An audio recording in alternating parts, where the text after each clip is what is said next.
هو انا لو قلت لكم ان احنا اتغلبنا النهارده علشان مفيش حد من ليفربول طلع شتمنا وهزقنا وافترى في حقنا شويه، هتصدقوني؟ كنت عارف.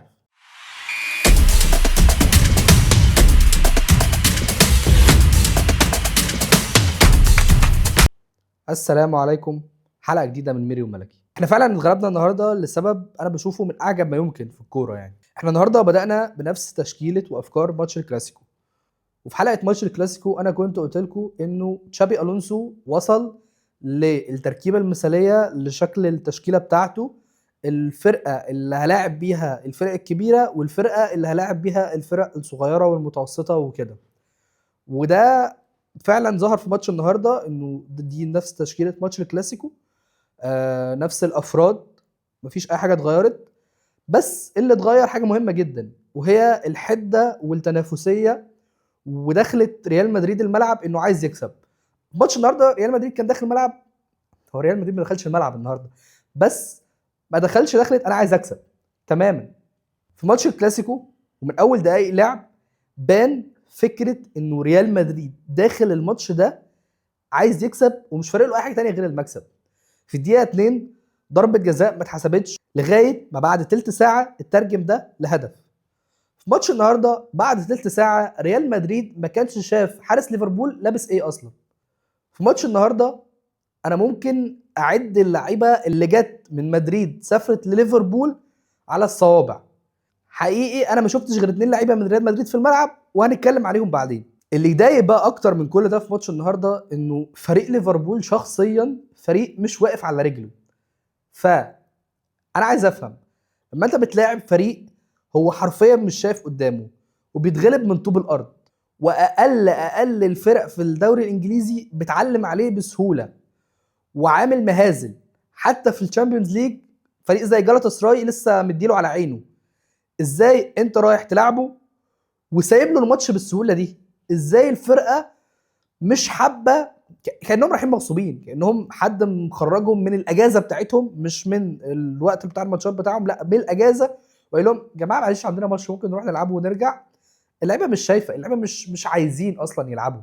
واحده من الاسباب اللي خلت اللعيبه بتاعتنا في ماتش الكلاسيكو ان هي تجز وتنزل جز على اسنانها وعايزه المكسب بشكل فظيع هو تصريحات لامين زي ما اتكلمنا عنها. بس انا مش هينفع ان انا في كل ماتش كبير استنى حد من الفرقه التانية يطلع يشتمني وحد يطلع يقول عليا تصريحات وحشه علشان اجز وعشان العب. لا، انا بلعب في ريال مدريد، فانا اصلا فكره ان انا بمثل اسم ريال مدريد دي لوحدها المفروض تخليني جازز، والمفروض تخليني متعصب، والمفروض تخليني نازل الملعب مش بفكر في اي حاجه غير المكسب. حتى لو انا بلعب فين، حتى لو انا بلعب في اي حته في العالم. عارفين جمهور انفيلد جمهور مرعب و بس مش على ريال مدريد، مش على ريال مدريد، ومش في ظروف زي ظروف ليفربول دلوقتي. ليفربول دلوقتي فرقه مش قادره تشيل نفسها ومش قادره تلاعب فرقه زي ريال مدريد، ومحتاجين ماتش كبير زي ده علشان يفوقوا فيه. فازاي تديهم الماتش ده بكل سهوله؟ ازاي تديهم الفوقه اللي هم بيدوروا عليها؟ وفكره انه انتصار على فريق كبير زي ريال مدريد هيرجعهم للطريق الصح وهيفوقهم. ازاي تديهم ده بكل بساطه في حين ان انت كان ممكن فعلا تنزل تدوس على وشهم وتنزل تضغطهم وتنزل تزعلهم منك؟ بعيدا عن كرهي ليه كشخص وعدم احترامي ليه كبني ادم، ولكن تيبو كورتوا كحارس مرمى هو بيعمل حاجات يعني انا بقالي كتير قوي مش شفتهاش في الكوره يا جماعه. يعني من ايام الحلويات اللي كان بيعملها نوير زمان انا ما شفتش حارس مرمى بالمستوى وبالجوده دي. انت النهارده من غير كورتوا في الشوط الاول كان ممكن تطلع 3 عادي، 3-4 يعني ابسط حاجه. وفي الشوط الثاني كان ممكن النتيجه توصل لكارثه لولا وجود كورتوا. الراجل ده بيعمل حاجات يعني انا ما شفتهاش من حارس مرمى على المستوى ده بقالي كتير. الراجل الاخطبوط ما شاء الله يا جماعه، بيفرد ايده كده يصد، بيفرد ايده كده يصد، بيفرد رجله كده يصد. في انفراد النهارده في الشوط الاول من سوبوزلاي اللي شاله برجله. انا لغايه دلوقتي مش عارف هو ازاي توقع ان سوبوزلاي هيحطها كده وازاي رفع رجله بالشكل ده. انا فعلا مش متخيل، مش مستوعب. الكوره اللي في اخر الشوط خالص اللي متشاته في اخر حته في الجون وفرد ايده بمنتهى البساطه. هو اصلا يعني هو ما شاء الله تكوينه الجسماني كجسم مرعب، فمدت ايده دي 3 متر بتتمد، يعني حاجه مش طبيعيه. فحقيقي احنا النهارده من غير كورتوا في الملعب كان حالتنا هتبقى وحشه قوي يعني، بجد كنا هنصعب على كافر، كان ممكن نطلع من ليفربول بفضيحه عادي. ودي حاجه مضحكه، لانه احنا من مكاسب لفرق بفضيحه، ومن مكاسب مضيعينها بفضيحه برضو، لان احنا كان ممكن نطلع بفضيحه. فالجاب في المستوى ده انا مش قادر افهمه، مش قادر افهم اللعيبه هتثبت مستواها على لونج تيرم بعد ماتشات كتير بعد قد ايه. بالنسبه لمستوى التحكيم عايز اتكلم عن لقطتين. ضربه الجزاء اللي ما اتحسبتش ليهم دي كده كده مش ضربه جزاء، ويعني مش محتاج حد يتكلم عنها اصلا. وضربه الجزاء اللي ما اتحسبتش لينا يا جماعه، انا بس عايز افهم يعني الكره دي لو بره 18 خالص، لو بره منطقه الجزاء، وفينيسيوس ماشي بالكوره وعدى الكوره وهو بيتحرك، في حد اداله بالبوكس في وشه، في حد اداله بايده كده في وشه، دي هتتحسب فاول ولا لا؟ يعني في اللعب العادي تماما بره منطقه الجزاء. لو الاجابه فليه ضربه الجزاء دي ما اتحسبتش؟ انا مش ببرر سوء مستوانا، ومش بقول ان احنا خسرنا عشان ضربه الجزاء دي، بس لما يبقى في كوره واضحه كده، ولما يبقى في كوره يعني هي فاول بره منطقه الجزاء، فايه اللي يخليها ما تتحسبش جوه منطقه الجزاء؟ وما شفتش حد بيتكلم عنها، ما شفتش حد بيصيح، ما شفتش حد بيقول انه دي ضربه جزاء، مع ان انا شايفها ضربه جزاء بمنتهى البساطه. وكمان مره ده ما بيبررش مستوانا السيء، يعني احنا من كتر ما مستوانا سيء ومن كتر ما احنا دفاعيا سيئين، اللي جاب فينا الجون يا جماعه، يعني مع كل احترامي لماكاليستر كلاعب كبير، بس هو جاب جون بدماغه من فاول في منطقه جزاء ريال مدريد اللي كلها ناس ما شاء الله، ميليتاو وهويسن و ماكاليستر ده اخويا احمد اطول منه. انا مش قادر افهم ازاي في ماتش شامبيونز ليج فاول بيتلعب، لاعب اقصر لاعب في الملعب يطلع بدماغه ويحط الكوره بمنتهى البساطه بمنتهى السهوله في تمركز دفاعي بشع. انا ما شفتش بشاعه اكتر من كده. مش عشان اقصر واحد في الملعب هنسيبه ما عادش هيمسكه، يعني حقيقي مش قادر افهم ده. زي ما تقول ان ابراهيم دياز جاب جون بدماغه، هي نفس المستوى فعلا. فكرة انه حتى بعد ما الجون جه مفيش ردة فعل، مفيش اي اكشن، مفيش حد عمل اي حاجة. منتهى اللامبالاة ومنتهى البلاهة. مفيش حد عايز يعمل حاجة، مفيش حد عايز يتحرك، مفيش حد عايز ياخد رياكشن بجد. مفيش، هو حرفيا مفيش. المستوى النهاردة كان مفيش. سؤال اخير او تساؤل اخير، هل اللعيبه اللي موجوده على الدكه عرفوا هم ليه مش اساسيين، او عرفوا هم ليه ما بيلعبوش، او عرفوا ليه بيتم تفضيل خيارات عليهم؟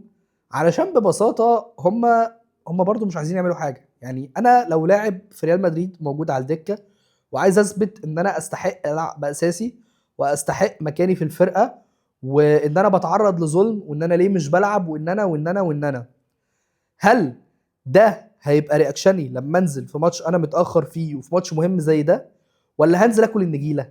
انا النهارده ما شفتش اي حد من اللي كانوا على الدكه نزل عايز ياكل النجيله، ما شفتش حد عايز يعمل حاجه مختلفه، ما شفتش حد قال انا اللي هلحق الفرقه النهارده، انا اللي هنزل اجيب الجول. مفيش، ما حصلش. وعشان كده هم فعلا يستاهلوا يبقوا على الدكه. وكمان هم ما يستاهلوش ان هم يبقوا على الدكه، هم يستاهلوا ان هم يخرجوا بره الفريق علشان هم مش قد مسؤوليه الفريق. ان انا لما بشوف اللعيبه اللي في الملعب كلهم سيئين وانا نازل من على الدكه عشان اعدل الميله فخليها اوحش، يبقى ده مش مستوى. ماتش النهارده هو ماتش للنسيان. احنا بجد ما رحناش للانفيلد، هما 2 لعيبه راحوا الانفيلد زي ما قلت، كورتوا اتكلمت عنه وكاريراس. كاريراس، لانه انا مش عايز اظلم كاريراس، ومش عايز في ناس النهارده ممكن تقول لا ده كان وحش، ده كان بس هو الفرقه كله كان سيء. ولكن كاريراس في اسبوعين لعب على لامين ولعب على صلاح، اللي هم 2 وينجات مرعبين، هم ممكن يكونوا افضل وينجين في العالم، ومع ذلك ما جاش من ناحيتهم اي خطوره تذكر. الناس هتقول النهارده في اخر الشوط الثاني صلاح عمل دوشه، كان عمال يتكلم عربي من اول الماتش فكاريراس كان صدع يعني. بجد لا، انا ما شفتش اي دوشه النهارده، ما شفتش اي خطوره. حتى لو جه خطوره في الاخر فاحنا خلاص، احنا في الاخر كنا خلاص يا جماعه، يلا اللي بيعرف يعمل حاجه ينزل يعملها، ويلا كل واحد يشوف هيعمل ايه، بس ولا اكتر ولا اقل.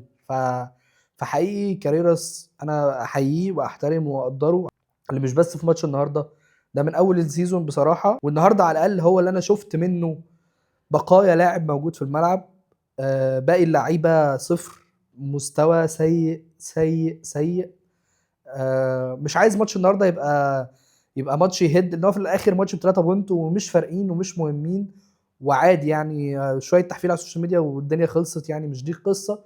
ولكن المهم اللي جاي، المهم انه انت بتجرب في الماتشات دي وبتلعب الماتشات دي وبتخوض الماتشات دي عشان تتعلم حاجه. فهل تشابي الونسو وهل اللعيبه اتعلموا من ماتش النهارده؟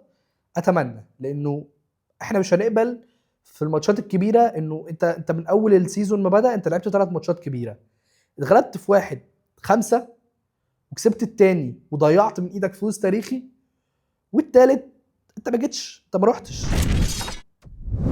فحقيقي نتمنى انه الفرقه ما تبقاش مستنيه انه يتهاجم عليها او يبتدي يتقلل منها علشان تدي ردة فعل وعشان تدي رياكشن.